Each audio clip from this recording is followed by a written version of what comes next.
Marwari media आप देख रहे हैं। आज है 1 नवंबर 2025 शनिवार का दिन, हिंदू तिथि कार्तिक माह की दशमी। वैसे तिथियों की घटत बढ़त की वजह से इस बार देव उठने एकादशी आज 1 और कल 2 नवंबर को भी मनाई जाएगी। एकादशी 1 नवंबर की सुबह करीब 9:10 से शुरू हो रही है। नजर डालेंगे आज की बड़ी खबरों पर। शुरुआत करेंगे देश की बड़ी खबर के साथ। सबसे पहले तो बड़ी खबर देखिए, त्योहारों से भरा अक्टूबर का महीना खत्म हो गया है और आज से नए महीने की शुरुआत हो रही है। हर महीने की तरह नवंबर का महीना भी कई बड़े बदलाव और फाइनेंशियल बदलावों के साथ शुरुआत करने वाला है। इन बदलावों का सीधा असर आपकी जेब पर देखने को मिल सकता है। इनमें जहां एलपीजी सिलेंडर की कीमतों में चेंज दिखेगा, वहीं आधार कार्ड से लेकर आपके बैंक खाते से जुड़े कई नियम बदलने वाले हैं।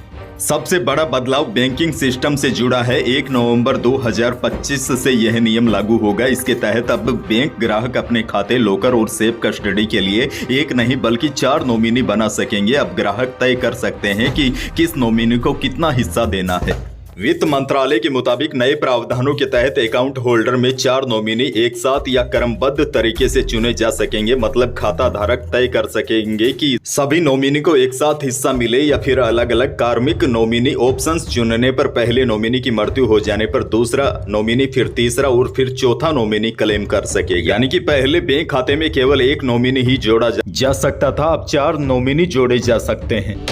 आगे बढ़ेंगे। देश की एक और बड़ी खबर, पीएम मोदी शुक्रवार को सरदार वल्लभ भाई पटेल की 150वीं जयंती के मौके पर गुजरात पहुंचे। उन्होंने नर्मदा जिले के एकता नगर में सरदार पटेल की 182 मीटर ऊंची प्रतिमा यानी स्टैच्यू ऑफ यूनिटी पर पुष्पांजलि अर्पित की। एकता नगर में राष्ट्रीय एकता दिवस परेड का आयोजन हुआ। पीएम ने कार्यक्रम को संबोधित करते हुए कहा कि सरदार पटेल पूरे कश्मीर को भारत में मिलाना चाहते थे, लेकिन तत्कालीन प्रधानमंत्री जवाहरलाल नेहरू ने ऐसा नहीं होने दिया। कश्मीर को अलग संविधान में बांट दिया। कांग्रेस की गलती की आग में देश दशकों तक जलता रहा। पीएम ने कहा, कांग्रेस को न केवल अपनी पार्टी और सत्ता बल्कि गुलाम मानसिकता अंग्रेजों से विरासत में मिली है। बहरहाल आगे बढ़ेंगे। राजस्थान से बड़ी खबर, उदयपुर और भीलवाड़ा को छोड़कर प्रदेश भर में ऑल इंडिया परमिट वाली स्लीपर बसों का संचालन बंद हो गया है। करीब 7000 बसों के ब्रेक लगने से यात्री परेशान है।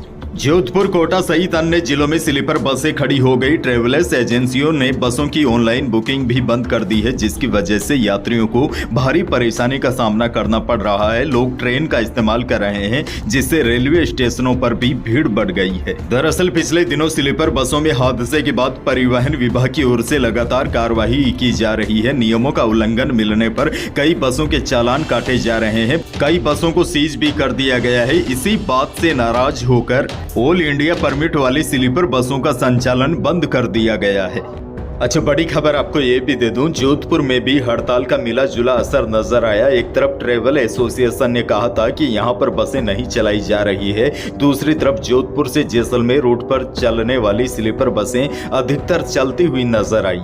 वहीं जोधपुर में बॉम्बे मोटर चौराहे के पास बाड़े से भी बसें चलती हुई नजर आई।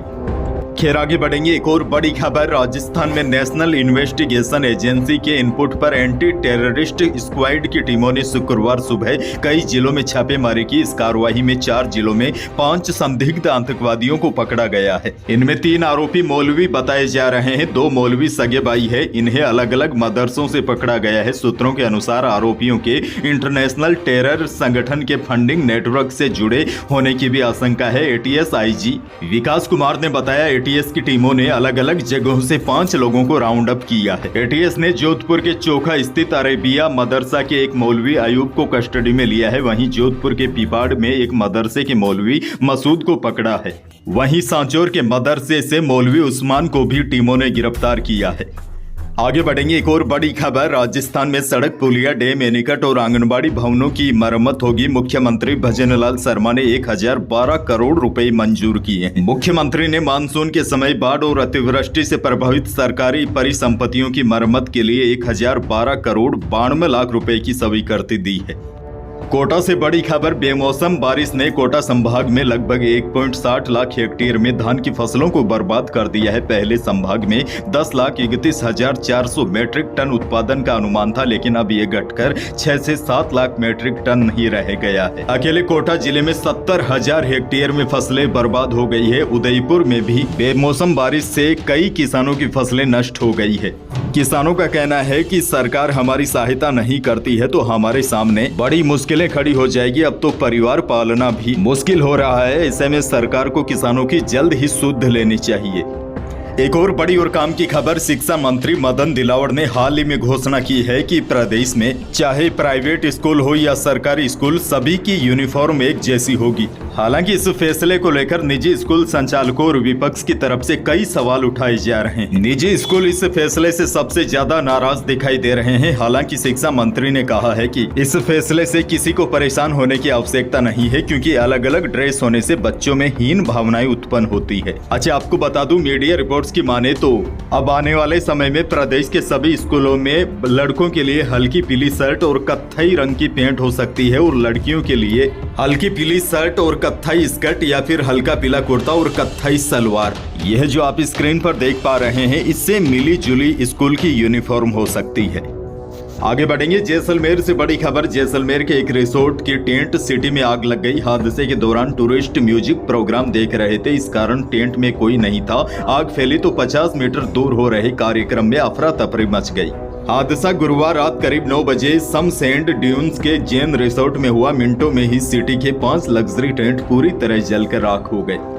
जैसलमेर से एक और बड़ी खबर। भारत पाकिस्तान अंतर्राष्ट्रीय सीमा पर सुरक्षा एजेंसियों की सतर्कता एक बार फिर देखने को मिली है। सीमा सुरक्षा बल बीएसएफ ने गश्त के दौरान मुरार बॉर्डर क्षेत्र में एक संदिग्ध व्यक्ति को पकड़ा है। पकड़े गए व्यक्ति की पहचान बिहार के अररिया जिले के निवासी मोहम्मद इकबाल के रूप में हुई है।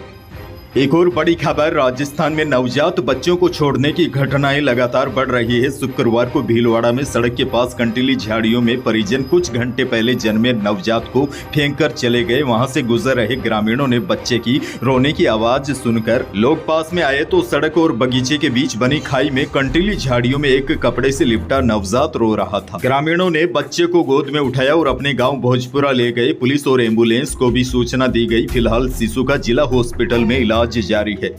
आगे बढ़ेंगे। भारत की सबसे बड़ी खारे पानी की झील जो नावा और कुचामन के पास स्थित है, सांबर झील, यह है नमक उत्पादन का एक प्रमुख केंद्र भी है।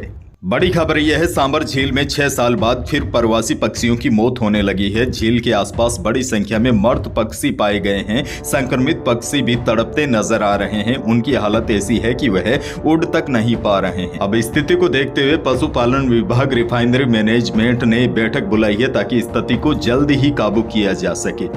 एक और बड़ी और काम की खबर। शुक्रवार को सोने और चांदी के भाव में लंबे समय के बाद तेजी देखने को मिली। वायदा बाजार की तेजी के असर से जयपुर सराफा बाजार में भी शुक्रवार को दोनों कीमती धातुओं में रिकॉर्ड तेजी आई। चांदी 4100 रुपए की छलांग लगाकर 1,53,700 रुपए प्रति किलो पर पहुंच गई। शुद्ध सोना भी 1700 रुपए बढ़कर 1,24,300 रुपए प्रति 10 ग्राम रहा और जेवराती सोना भी 1600 रुपए उछलकर 1,16,200 रुपए प्रति 10 ग्राम रहा।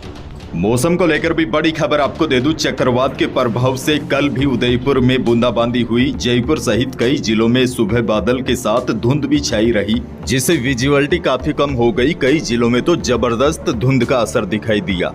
अब देखिए, बड़ी जानकारी यह है। मौसम विभाग की ताजा अपडेट के अनुसार आज 1 नवंबर को राज्य में चक्रवात का असर आंशिक तौर पर यानी कि काफी मामूली असर दिखाई देगा। ज्यादातर स्थानों पर आज मौसम शुष्क रहने की संभावना है, लेकिन बड़ी जानकारी यह भी है, एक पश्चिमी विक्षोभ सक्रिय हो रहा है, जिसके असर से 2 या 3 नवंबर को प्रदेश के कई इलाकों में बादल छा सकते हैं और कुछ स्थानों पर हल्की बारिश भी होने की संभावना है। अंत में आपको एक और बड़ी और काम की जानकारी दे दूं। आज 1 नवंबर को कॉमर्शियल एलपीजी सिलेंडर और घरेलू गैस सिलेंडर के रेट अपडेट हुए हैं। बिहार चुनाव की सरगर्मी के बीच कमर्शियल सिलेंडर के उपभोक्ताओं को बड़ी राहत मिली है, जबकि घरेलू एलपीजी सिलेंडर के दामों में कोई भी बदलाव नहीं हुआ है। दिल्ली पटना तक नीले सिलेंडर के दामों में महज 5 रुपए की कटौती की गई है। वैसे आपको बता दूं, बीते 1 साल में कमर्शियल एलपीजी सिलेंडर के दामों में बड़ी गिरावट आई है। बीते 1 साल में एलपीजी सिलेंडर यानी कि कॉमर्शियल सिलेंडर के दाम 200 रुपए से अधिक घट चुके हैं।